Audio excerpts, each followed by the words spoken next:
All right, this is Todd from Finger Lakes Trellis Supply with another trellising tip.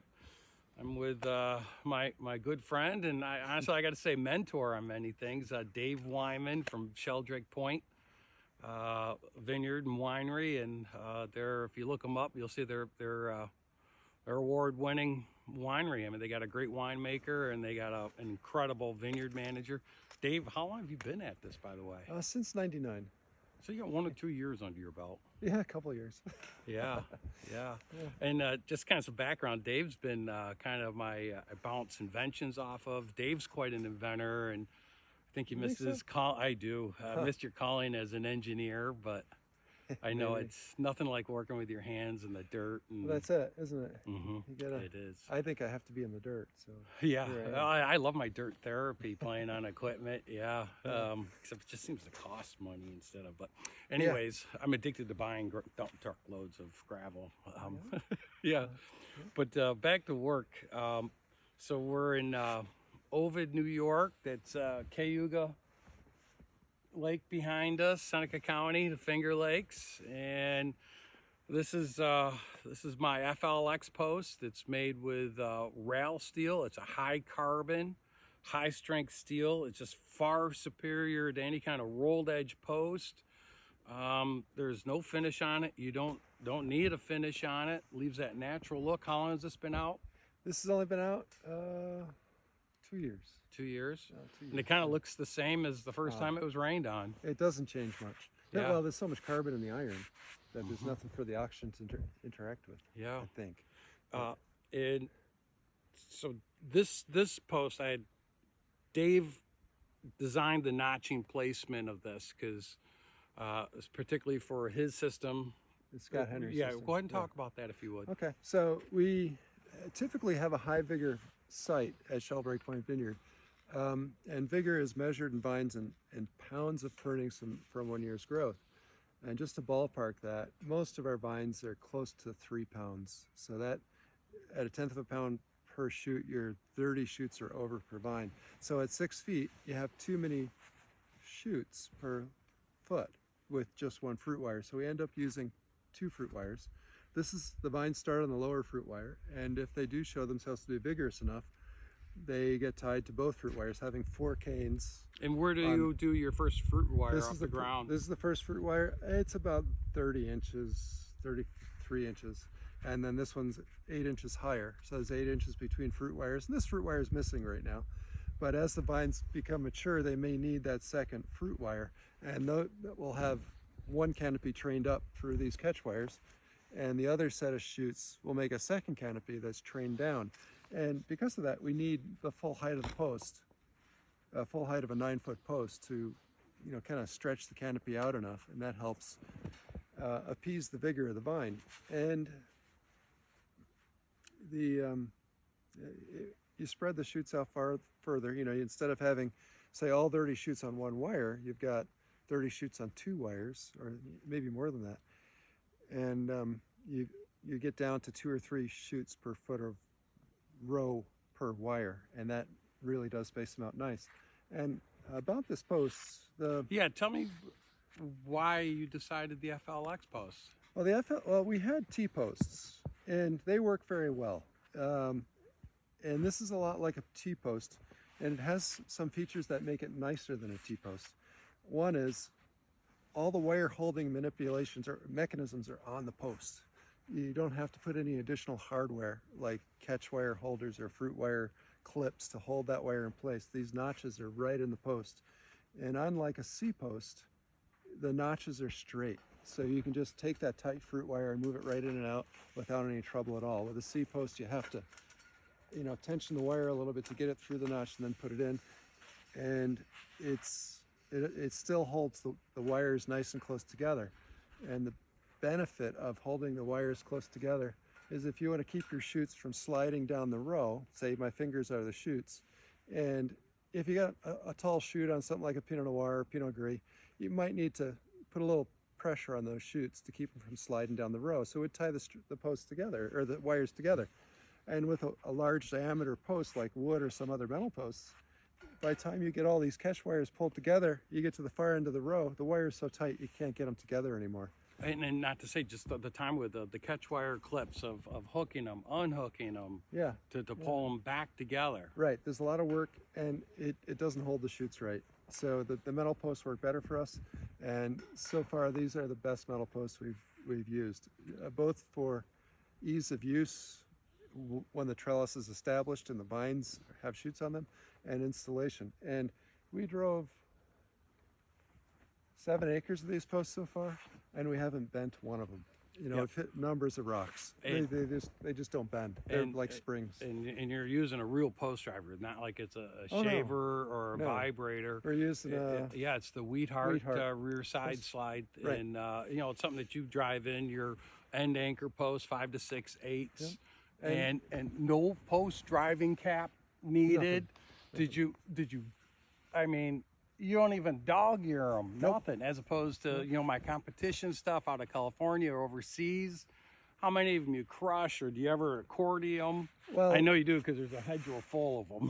right. Well, this steel is a lot more like spring steel than it is like mild steel. And like Todd said, you hit them and they don't bend over because they're hard. It's the same reason they don't rust very quickly. Yeah, like we've hit rocks with these, and they just they'll bounce off a rock and find their path around them, and they're still straight. So, Yeah. I mean, we 7 acres by 900. So what is that? 5,600 posts? Yeah, I think that's what you did. How many did you ruin putting in 5,600? Not one. 100%. 100%. And Impressive. other posts that we've driven, that's usually the point when you find out how good or bad your post is when you're driving it. And we've bent up a bunch of T-posts and a bunch of C-posts, but not one of these. Yep, So and be it all different kind of manufacturer. When he's saying C-post, kind of it's the the cross-section. profile Yeah. of it, or the rolled edge post, they're just, Yeah, I can't come up with a letter for this one. yeah. Is it a C or a T? No? No, or a W, or not really. But, Channel post? I Yeah, don't know. yeah. But yeah, they're tougher than Yep. nails. And So. they're made in the East, and so you're saving on shipping. You know, it's American jobs. It's American trucking. You know, and And it's recycled. It's made out of railroad iron. yeah. That's awesome. And actually, if you're running an organic operation, I got some apple growers.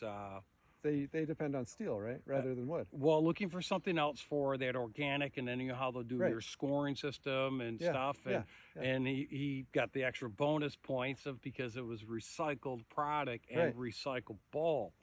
Yeah. You know, and there's all those considerations, and there's no harsh finish to leach out. And I mean, you can get them painted and powder coated, but Kind of a waste of coating, isn't it? it and it's a waste of money. Yeah. I don't know why, but you could. Now these posts, and we can do this. We can design a post, the fabrication to meet your needs. But typically I'm gonna have an 8-foot post in stock, and we are kicking around the ideas, the benefit of trying to how to come up with one post, and I'm considering having a 9-foot made, and just getting the right notches, because with fabrication it'd keep costs down, because each one of these is a function, and that somebody's handling it, moving it, costs money. But the New York, our East Coast growing conditions are so different than California, but everybody's trying to apply California environment to here, and it's a different world. They're using 13 gauge class 1 wire, Right. and trying to apply it out here, and I think that's foolish. California, they have a limited supply of water, and most of the time in the East, we have an almost unlimited supply of water in the ground. Yeah, And that makes a much bigger vine, but with that bigger vine, bigger canopy, you can ripen fruit in a shorter season. So we don't have a California season, we don't have California lack of rain, but and then You they compensate don't it. have the frost conditions and all those type of things, and then the changing of wet ground, dry ground, and the rocks. I mean, they got a lot of easy stuff going for them, no less when you But- get into chemicals about. right, But, yeah, but they get a whole different world. Yeah. Their difficulties come from insects and disease. Ours come from environment, the climatic environment rather than the insects and disease. So, just, But at the end of the day, everybody's got a labor problem. oh yeah, And would you agree that these posts drove in better. And you were using a traditional post driver that you would use for like building a deer fence or a cattle fence, you know, a drop hammer. I think it's like a 750-pound Oh yeah. drop head Yeah. on it. And look at the post. Any of the competing posts, you got to put a drive cap on it because you'll booger them up, or you got to do pilot holes, or what if you hit a rock? And I don't know, there's one or two rocks here in the east, and I loved how you coined that word. It found its path around it. It did. I like that term. Oh, you hit it a few. One thing we don't do is we don't raise the hammer all the way up with any of the And posts. you don't need to. Right. But if you hit it and you hit a rock and you just hit it, with only about 6 inches of elevation on the hammer, it'll just either go through the rock or find its path around it. Yeah. So, we didn't have to pull one out because it was crooked. Yeah. So And I see that you actually don't even use any line bosses here. In other words, like every fifth panel, like a 4 to 510, like you would do that normally with the T-post, because no, actually we don't here. You don't. Okay. But places they do, and it's a good idea. Where you run into trouble is if you have a wet year with a heavy crop load, right? And you don't have that resistance. Yeah. Right. And it knifes through the soil. Right. You'll get one post that starts to lean, and then they all start to lean. But the recuperation is you go in the winter when you're done pruning and work on it, push them all back straight. But like with anything, it's the amount of surface profile that you have of which the ground to create resistance to it. And this is a good balance to meet your need, not overbuilding. And there might be times and places, especially your conditions of a wind load, a prevailing wind load, it might be a good idea to put a line boss through the middle of the vineyard, given your certain environmental conditions. If in the next 20 years, if we have some trouble, we'll consider You'll it. address it then. Yep. And you do a good job doing the equilateral triangle post system. Sort of, I know, and I see a lot of people getting away from it, but you got to be careful what you cheat there, because you're gonna lose something somewhere else. But definitely maintaining the diameter of your end anchors, or and those earth anchors, like a gripple anchor or something, they're good, but with your soil and stuff, well, you might have to put 2 in or 3. It's always a compromise somewhere. But you can't compromise on your freaking anchors, and people like to cut that corner. And what other benefits do you see working with my FLX post? Oh, besides you buying them from me. Yeah, that's a great thing.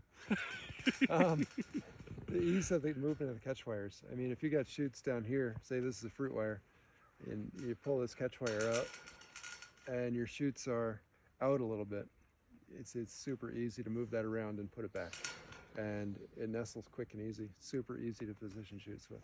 Works nice. And you were mentioning too about, I know people talk about these popping out, but I can feel that once you got your vine tied onto it, what you observed. Yeah, before you get your vines tied, these can kind of float around, and you got to find them back into the notch there. But after the vines are tied on, they don't go anywhere. And this helps also because it's a very flat site. If you had undulations, you might, the ground is going up and down, you'd have a little bit more stress on that. But again, the vines would hold it right in place. Yep, so. And that's easily answered. There's, there's different wire ties and stuff that, and through that undulating ground. You want me to move over a little bit there, Trevor? Okay. Sorry, I moved. That undulating ground, be it up or down, there is a wire tie, or you could even take a softer wire and just wrap it around, give it a twist tie. In those unique positions. You're not talking about every post. You're talking, that's right. 1 or 2 posts down the road might need in a some dip help. or a high spot. Yep. I wouldn't honestly. I wouldn't worry about it. I would see what happened and then address that spot. Exactly. Yeah. Yep. As you go. A great post. So. I mean, how long do you think that these will last, being this high carbon? Well, I think they'll last over 20 years, and I'm being very conservative. I wouldn't be surprised they lasted, I'm not going to live long enough to see 50 years, but they'll be well. And as a consumer, what is your expectations for a life of a post? Well, the wood posts don't last forever. No. That's your major competitor, but I'd expect 20 years, and maybe it's a bonus anything past 20 years, but I've got, not to bring into mind another product, but I got T-posts that are 20 years. And the typical... Yeah, I think we sold them, or my dad sold them back to you in the 90s, those T-posts. 99. Yeah. But they've been in the ground for 20 years, and the typical location of, failure is at the ground level, ground junction or ground penetration point, and they're fine. And I expect these will last just as long. They'll look like new in 20 years. Yep. And those are fine for the same reason, because again, they came out of the Northeast. They're made with the same rail iron, the similar process and everything. They have all the similar features, and yeah, those are gonna last. Not all T-posts today are created the same, because we're coming out of offshore, let's say. But the stuff that's U.S. produced. Yeah. This almost seems like a higher tensile steel than the T-posts. And that could be too. Right. And that bench test, and I know you dread that video, but I'll tell you that was a gem. And when you were doing that, kind of trying to simulate how that post might bend at ground level by having that clamp, and you can't get it to fail. You can't get a point failure on it. You can't take it and bend it. It'll bend back. If you got it to fail, it would be you'd have to get it past 90 degrees or something, and what kind of windstorm's going to do that? Right. And then you were doing the twist test, and because you know that these are going to take wind, and they do need to twist to transfer some of that wind load and energy to the ground, so you want it to twist.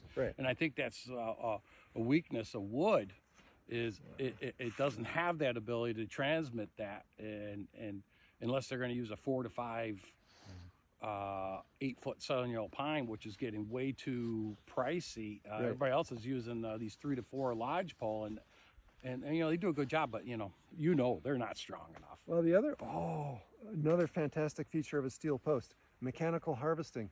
Oh my gosh, mechanical harvesting. If you have a dry year like we did this past year, you could have 15% of your wood posts cut off by the harvester.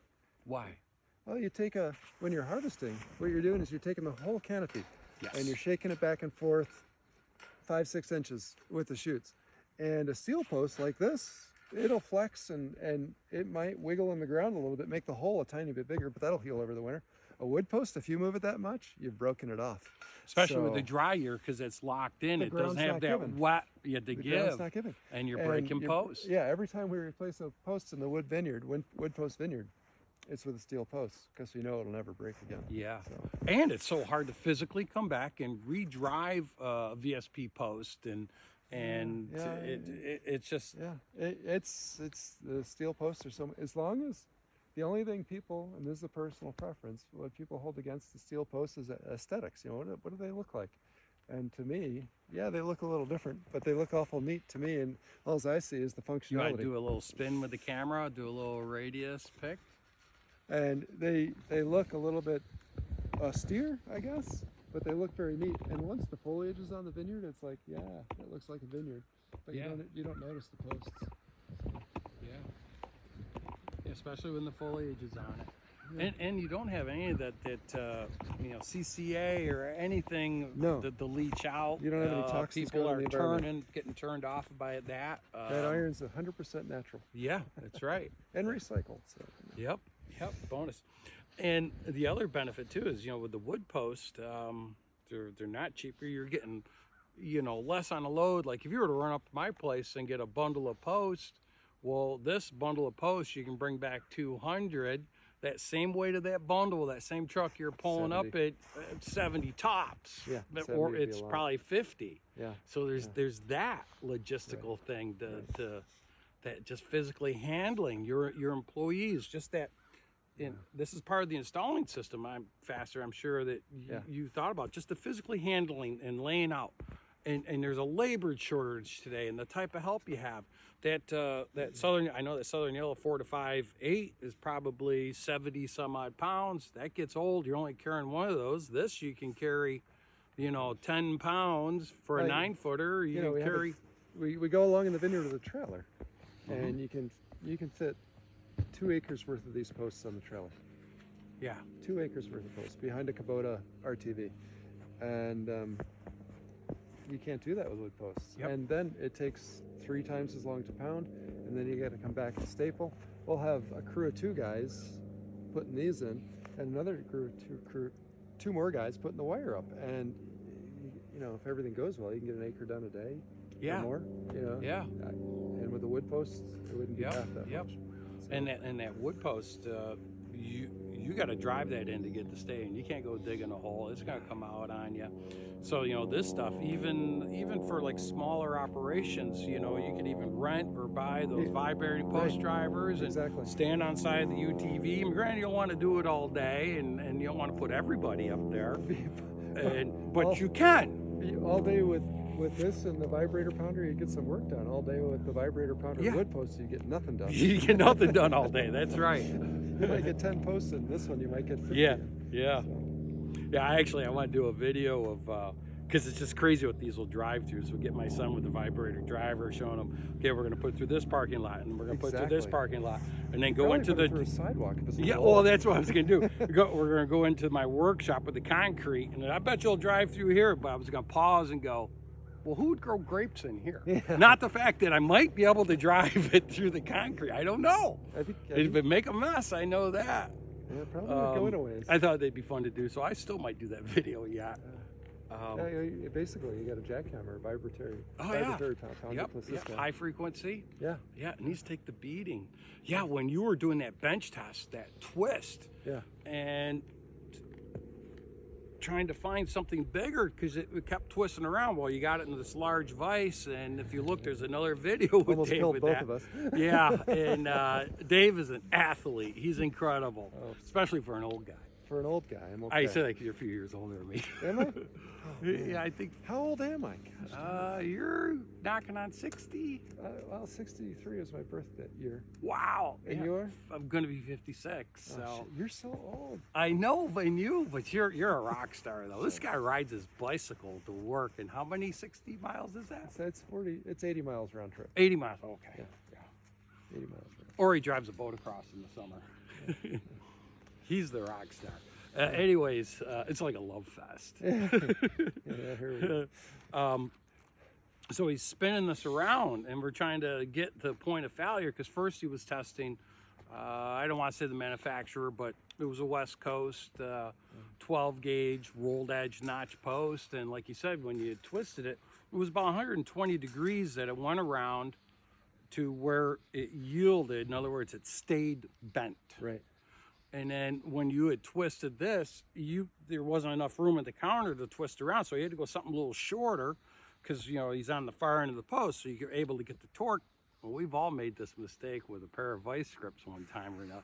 You're going around and around. He's twisting this thing up. But it was a pipe wrench. It was a big lever. No, you started with that. It Did was I? the vice grips Okay. that got you.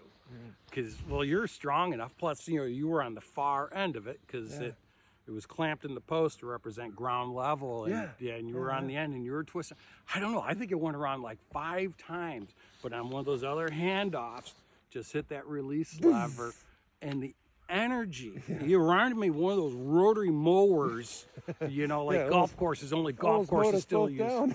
Yeah, and went up and over your head. And I loved your freaking reflexes that you had. Me, it would have taken my head off. But the energy Yeah. that had stored up That's and a spring. released. It's a spring. Yeah. Yeah, and then it laid there on the ground.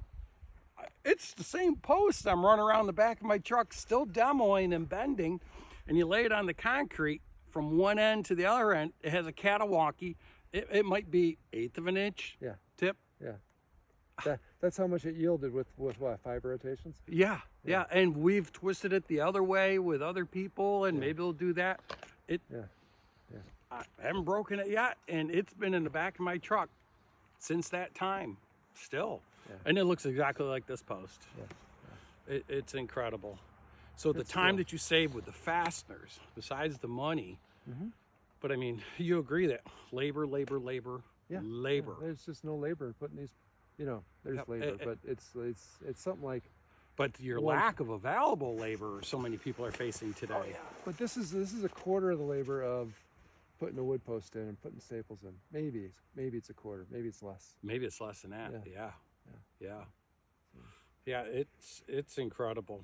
Yeah. Good posts. And again, that you can't overstate if you're going to machine harvest. By golly, these don't get broken off. Yeah. It's a big deal. You know, by the time you get through, I think we pounded probably 200 posts in the wood post vineyard this year because the ground was so dry and the harvester just broke them off. And he wasn't even sliding around. It's just the normal shaking. And no give. No give in the ground. Right at that fixed point. Mm-hmm. Yep. Anything wood like that's gonna break. Yeah. Yeah. Now, what do you think about like bird netting? I mean, drape over is going to be a hassle anywhere, but well, sometimes you can't get away from it, Todd. yeah. You know, the thing of it is we have both, and we're able to divide the crew up and make best use of crew. So we'll have some guys putting the side curtain netting down quick, and other guys running the other, and all the netting goes out in a few days. And if we had just one or the other, it'd take a little longer, and maybe we'd have more bird damage. But the over-the-road netting is better. Well, maybe they're both necessary for ice wine these days. You know, the birds and the deer seem to be pushing through either one on its own. Getting more aggressive. Yeah, they're getting educated. Oh, I the deer agree. especially. Yeah.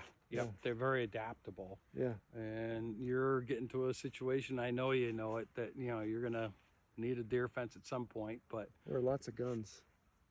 you just feel... Eat lots of venison. They, yeah, but it is like digging a hole in water. You know, you can't kill it's enough of them. there'll be other deer to fill in from another area that Yeah. doesn't have the pressure of the habitat, and there's Right. just so much of that around, and then their perfect bedding area is just feet away, Right. and in which you can't hunt it. There's just I'd like to say that's the answer, but it's not. We had a lot of trouble up here at deer this year. It was mostly, well, they probably ate 3 tons of Cab Franc, and it's such a big area that you can't chase them out of it. Right. They go hide in the woods, and how much money is that? 3 tons of Cab Franc? $6,000. Yeah. It was really good Cab Franc. And so then the end value of that Cab Franc as a retail bottled wine, what's the loss there? And you know, when you put those numbers in it, how many years does it take to pay for a deer fence? Not very many. Yeah, I know the decision isn't yours. Yeah, well, it's also it's the thought process we all go through trying to solve a problem to justify spending the money. And the other thing is how many things can you justify? You know, you can't justify everything, so you have to choose. Yep. So. Yep. You got to pick that battle. Yeah. Yep. We need to move a little closer here. Oh. Boss say so? Yes. That's probably, you can probably end that there, and we'll just do some other